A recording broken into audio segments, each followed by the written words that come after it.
I've said a couple already. One is very conversational. You don't have to learn a script. It's not a script-based sales process. Oh, cool. It is based on psychology. I think the other thing that it's kind of cool is we have something called the success triangle, which is behavior, attitude, and technique.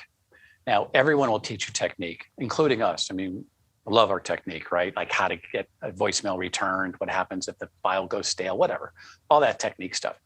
But technique by itself, Pat, is short-lived. We've all been to seminars where we leave pumped. We're like, oh, I'm going to conquer the world, until the next morning, we're all beat up, right? So that's short end. The other two is actually what makes Sandler awesome and it really keeps change moving, which is the attitude behavior. So let's talk about mindset.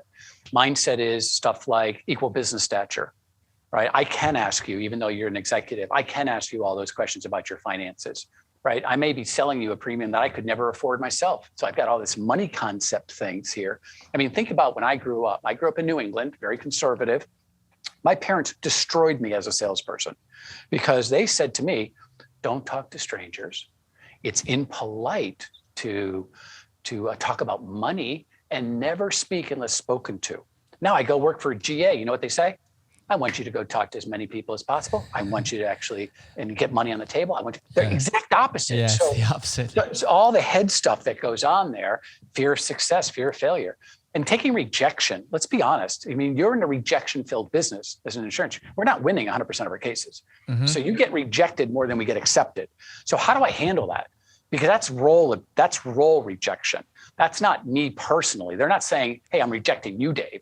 It's I don't have a need for what you're selling right now. And so I think people take rejection like they're Eeyore. Oh, I just got killed on this one, all that stuff. But that's the way of the world. And the last one over here is behaviors, which is I think everybody needs a behavioral plan. So that is reverse engineer your sales cycle or your sales funnel and just say, okay, I know I need X amount per month. I get that.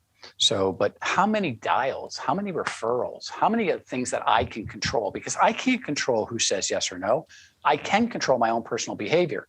And what I have found, Pat, is people that are on a behavioral plan, they're hitting their goal. They're hitting their quota at least a quarter ahead of everyone else.